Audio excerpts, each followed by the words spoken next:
오늘은 본래도 익히 아시는 것처럼 이 시간을 사실은 주중에 나와서 예배드리기를 사모하고 사모했던 우리 나간주 집사님이셨는데 이렇게 오늘 새벽에 어제 새벽에 하나님께서 불러서 주님 품으로 가셨습니다.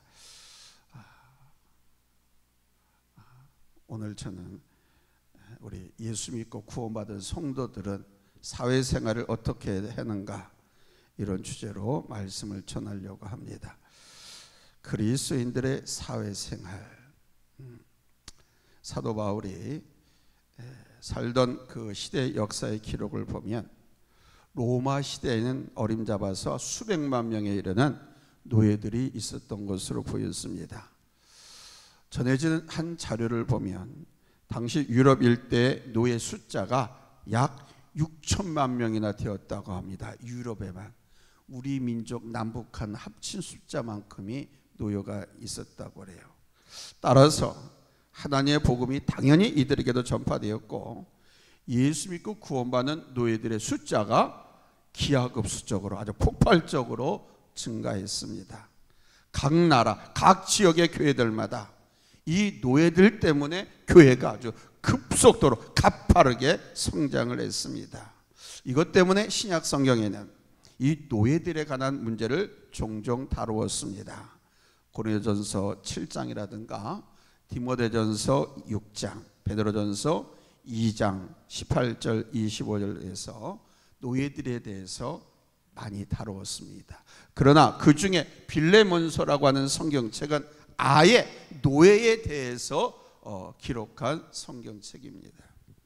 그러나 성경은 그 당시에 아주 성행했던 노예 제도에 관해서 정면으로 반박하거나 공식적으로 인정을 하거나 정죄한 일은 없었습니다.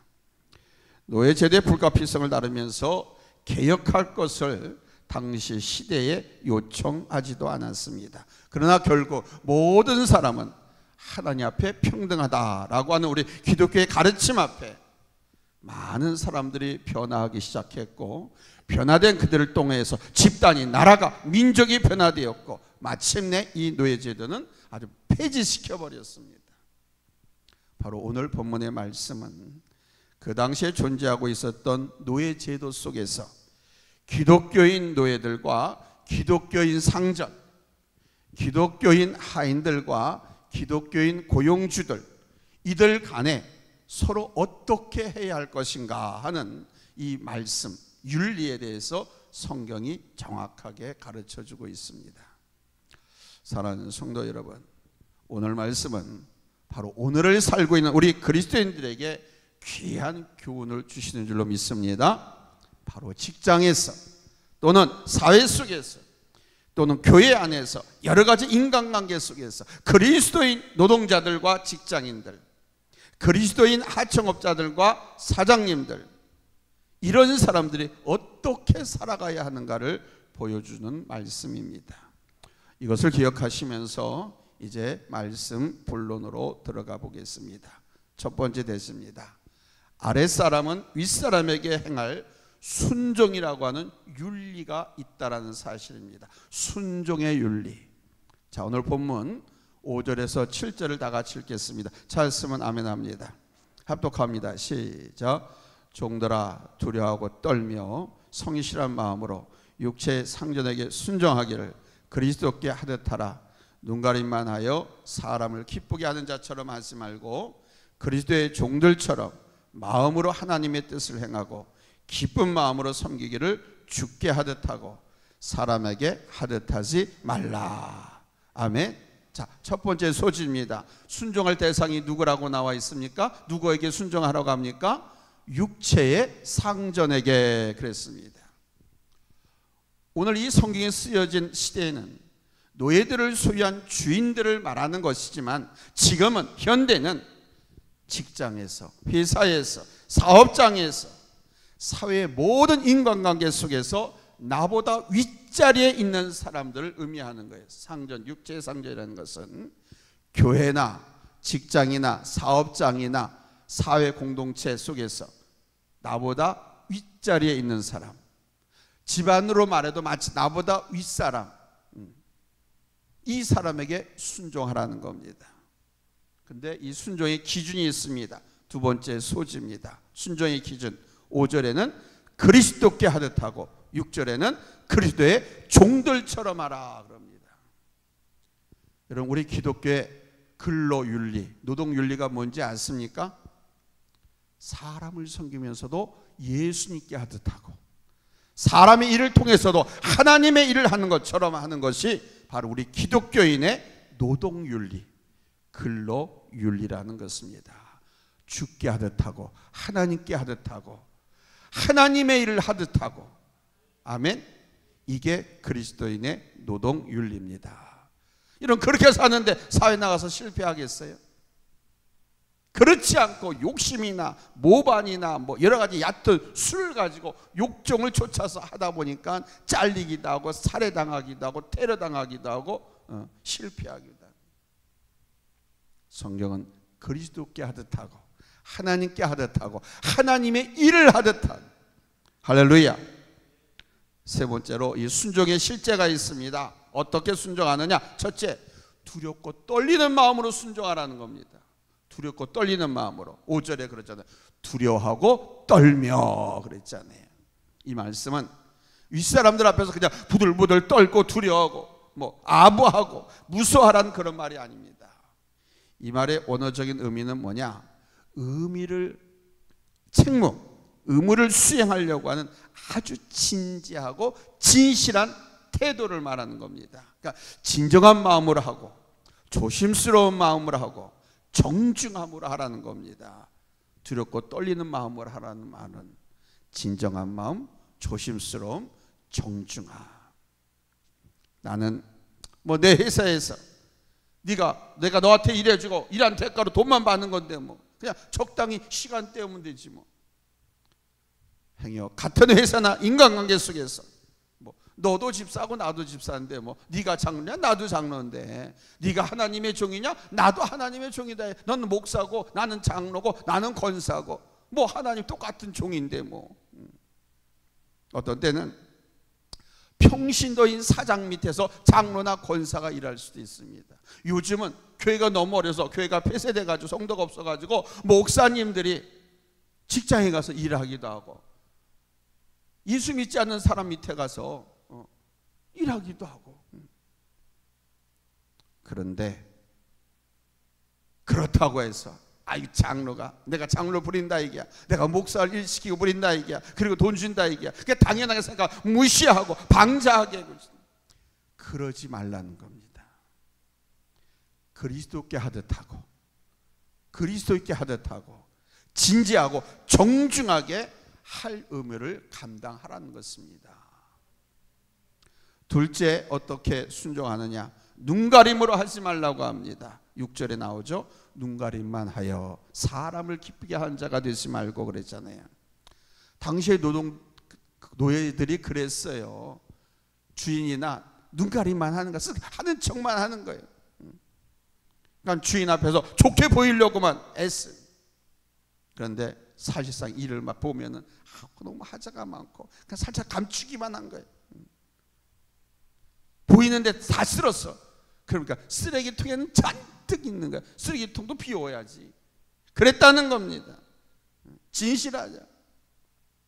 이 눈가림이라고 한 단어는 사도 바울이 만든 단어입니다. 영어로는 blind folding이라는, blind folding, 눈가림, 감췄다. 신약 성경에 딱 2번밖에 안 나옵니다. 다른 어디에도 안 나옵니다. 이 blind folding이라고 하는 것은 눈가림. 너무나도 많은 노예들이, 아니 사람들이, 그리스도인들이 상전이나 딴 사람들에게 그렇게 눈가림만 하는 일이 많아가지고 그렇게 하지 말라. 그래서 이 단어를 만들어낸 겁니다. 당시 바리새인들이 그랬어요. 하나님 잘 믿는다고 하는 바리새인들이 그랬습니다. 율법을 철저히 지킨다고 하는 사람들이 그랬습니다. 형식 청만한 거예요. 마음으로 진정을 하지 못하고 뭐 사람들 앞에서 보이는 걸 기도하고 사람들 앞에서 보이는 걸 적선하고 사람들 앞에서 보라고 헌금하고 그리고 사람들 앞에서는 뭐 율법 지도자들이 선생이 가르치면 네 아멘 했는데는 실제 돌아서 가서는 안 하고 보이는 데서만. 죄송합니다만 이 부분에 있어서는 우리 자랑스러운 대한민국 국민들도 매우 부끄러운 면이 많습니다. 어차피 돈은 받으니까 적당하게 일하면서 시간만 때우고 하는, 앞과 뒤가 다른 계산과 행동들. 제가 목회를 하면 이 교회도 그런 게 얼마나 많은지 몰라요. 이 하나님의 종이라고 하는 목사들도 그래요. 교회 오는데 사비부터 따집니다. 사례비가 얼마 안 되면 오려고 하지도 않아요. 사택까지 달라고 그러는.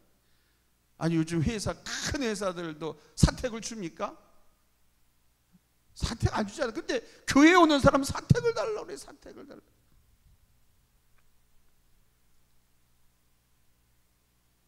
그러면서 무슨 하나님의 일을 하겠다고 그러는지. 죄송합니다. 후배 목사님들 만약 보신다고 하면.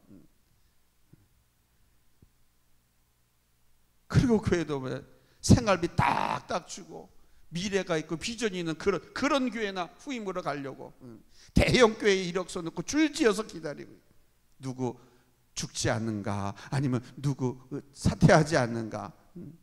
그러면 그 빈 비집고 들어가려고. 작은 교회는 오지도 않아. 이력서 넣지도 않아. 그러면서 하나님의 종이라고 하면서 대리 운전하고 쿠팡이니 뭐 이런데 배달 그런 거 하고 다른 일을 하고 택시 운전하고 막 그러면서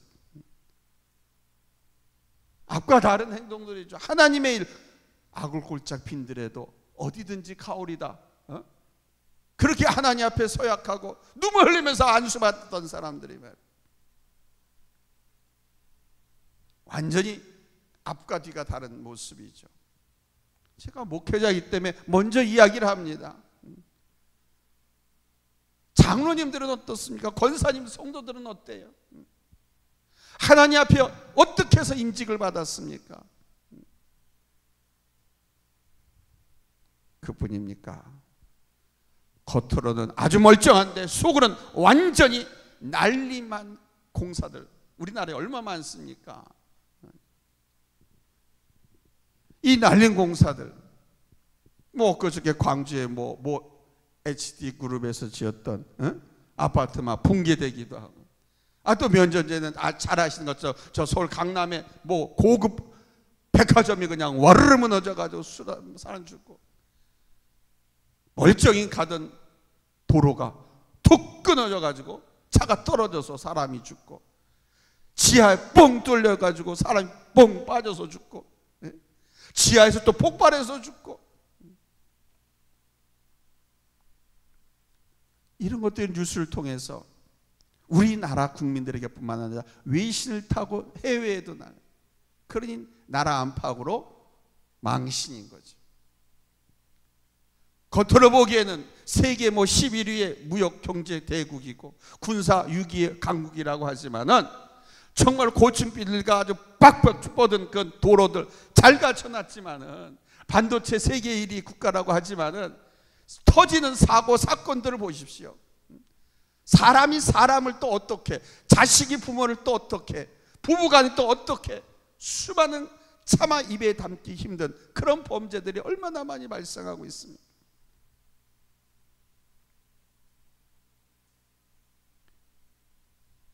그런 것들이 우리가 속임을 당한 거예요.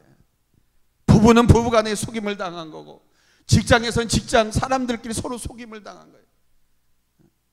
안 그런 척하고 들어왔는데 그렇게 다 사기를 친 거예요. 그리스도인들은 그러면 안 된다는 거예요. 당시에 바리새인들이 했어요. 지금도 교회 종교 지도자들이 그러고. 세 번째는 어떻게 순종하느냐. 7절에 기쁜 마음으로 하라, 이렇게 실제 적용을 시키고 있습니다. 무슨 마음으로 하라? 기쁜 마음으로. 기쁜 마음으로 섬기기를 죽게 하듯 하고 그러죠. 여기 기쁜 마음은 원어와 헬라어로 보니까 유노이아 이렇게 나와 있습니다. 유노이아, 선의 열정이란 단어입니다. 이 기쁜 마음이라는 것은 선의와 열정, good will, passion, passion, 열정, passion, good will, 선의. 이 말씀은 하기 싫은 일 억지로 하지만 기쁘고 즐겁게 하나님을 섬기듯이 하라는 겁니다. 자, 이것 말씀을 보면 기쁜 마음으로 섬기기를 주께 하듯 하고, 그러니까 본래가 하나님을 섬기는 것은 기쁜 일이다라는 걸 전제로 하는 거예요. 그러니까 어렵고 힘든 일도 하나님을 섬기는 것처럼 기쁘게 하라는 거거든요. 그러면 전제가 뭐냐? 하나님을 기쁘게 섬기고 있어야 되는 거 아니에요? 하나님을 기쁘게 섬긴 경험이 있어야 이 말씀이 이해가 되는 거 아니겠어요? 그러니까 하나님을 기뻐하고 그를 찬송하고 그를 기대하라고 내가 늘 말씀드리잖아요. 그러면 하나님께서 우리로 하여금 기쁘고 복된 일을 우리에게 안겨주신다. 아멘. 다 떠나가고 아무것도 없어도 여호와 하나님 그분만을 위해서 기뻐하고 그분만을 기대하고 소망하면 하나님께서 다 역사하시는 그런 마음으로 하라는 거예요. 할렐루야. 하나님 앞에서나 사람 앞에서나 충실함은 결국 내가 복을 받는 비결인 것입니다. 충실함은 충성됨을 말하는 거예요. fidelity, fidelis. 기억나시죠? 헬라어 아닙니까? faith, 믿음. 믿음의 헬라어가 fidelis가 미 해병대 또 마토라고 그랬잖아요. 충성하자, 끝까지 충성하자. 하나님 앞에서나 사람 앞에, 직장에 가서든 하나님 앞에 사람 앞에, 오늘 사회관계를 말씀드리고 있습니다. 나보다 높은 지위에 있는 사람, 어른, 이런 데 다 상전이라고 그랬어요. 왜 하나님께서 이렇게 말씀하시냐 하면 권위나 이것은 하나님께서 세우신 질서이기 때문에 그러는 거예요. 자, 보면 8절 말씀 한번 다시 더 읽겠습니다. 8절 찾으시면 아멘 합니다. 합독합니다. 시작. 이는 각 사람이 무슨 선을 행하든지 종이나 자유인이나 주께로부터 그대로 받은 줄을 알미니라. 아멘. 누구에게 받은 것이다? 주께로부터 받은 것을. 아멘.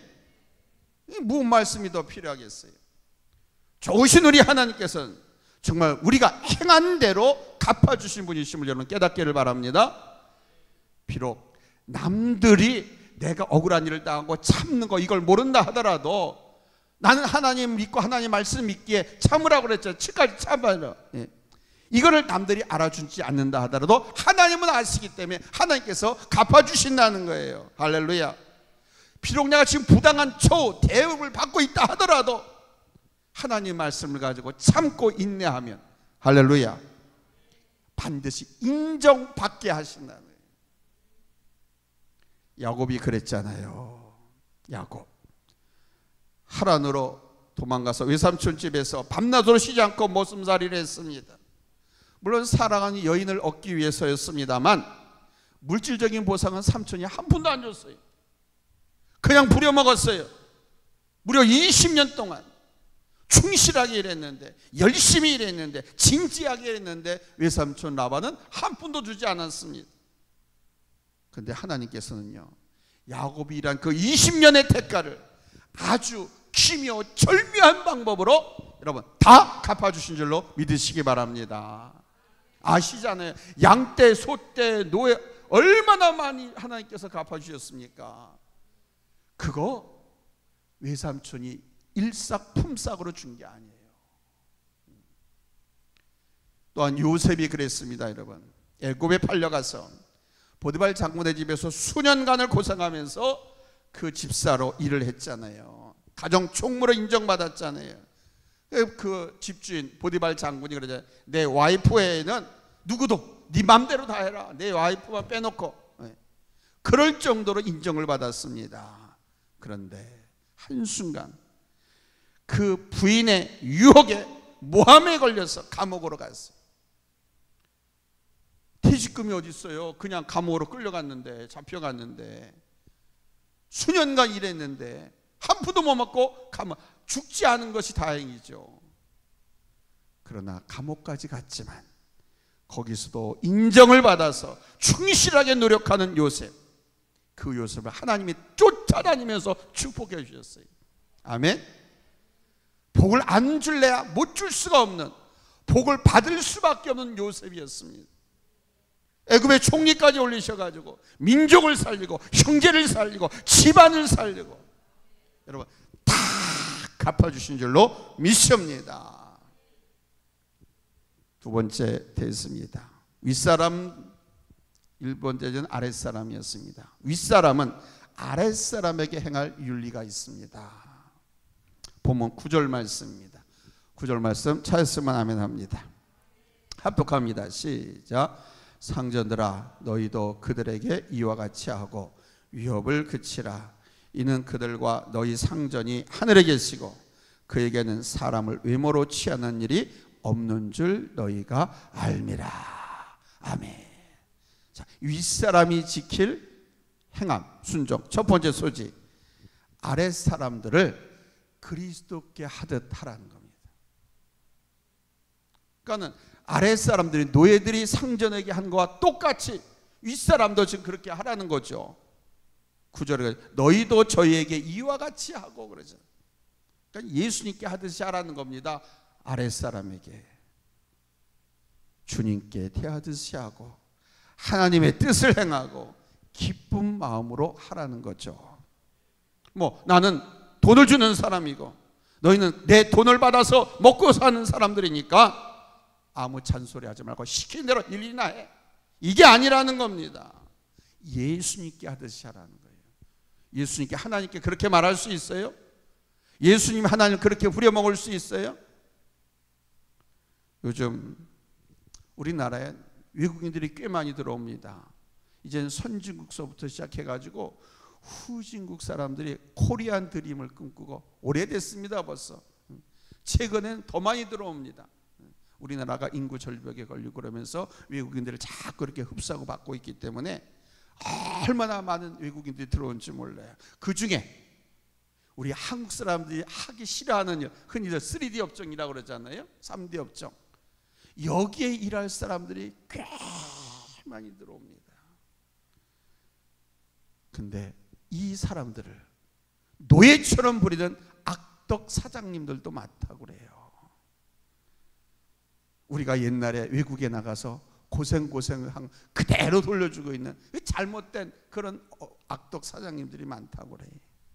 우리가 고생하고 서럽던 그 시절을 생각해서 이 사람들도 얼마나 가족이나 또 고향에 조국에 두고 온 그 가족들, 사랑하는 사람들, 그들에 대한 그림이 얼마나일까, 얼마나 이 타향에서 얼마나 고생하고 마음이 외로울까, 이런 걸 생각해가지고 배려해주고 같이 친구가 되어주고 좀 동무가 되어주고 위로해주고 막 그래야 되는데 아직 그러지 않고 그냥 주는 돈이나 받아먹고 주는 밥이나 먹고 일이나 해. 바로 그런 사람들에게서 말합니다. 그리스도인 사장님들, 그리스도인 상전들은 아래 직원들과 일꾼들을 대하기를 주께 대하듯 하라는 거예요. 아멘. 주께 하듯 하라, 하십시오 해주시지 않겠습니까? 가 아니라 Would you like to servant, 그게 아니잖아요. 명령입니다. 하라. 명령이라는 것을 기억해야 됩니다. 실제가 있습니다. 실제, 여기에도 상전들이 아랫 사람들에게 하는 실제, 본문 9절에 나와요. 위협을 그치라 그러셨습니다.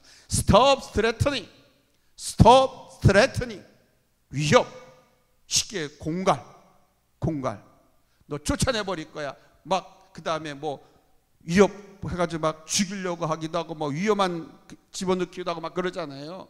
그런 짓거리 하지 말라는 겁니다. 종이나 아랫 사람들에게 위협하는 일, 공갈치는 일을 멈춰라. 이게 하나님의 명령입니다. 모든 일이나 제도가 조직 구성원 위아래가 구별되어 있어 조직적으로는 그렇게 되어 있습니다. 근데 내가 윗자리에 있다고 해서 아래에서 수고하는 사람들을 맘대로 불이하게 다루고 제 맘대로 다 할 수 있다 하라, 그런 뜻이 아닌 것입니다. 조직표가. 근데 우리는 많이 그렇게 생각하고 있습니다. 군대 조직도 계급사회라고 하지만 마찬가지입니다. 그러나 요즘 부각되고 있죠. 군대 조직 계급사회라도 그 아래 사람들은 맘대로 부리라는 것이 아닙니다. 똑같은 하나님의 형상대로 지음받은 인격체이기 때문에 그들도 역시 주님께 부탁하듯 일을 시키고 하나님께 하듯 하라는 거예요.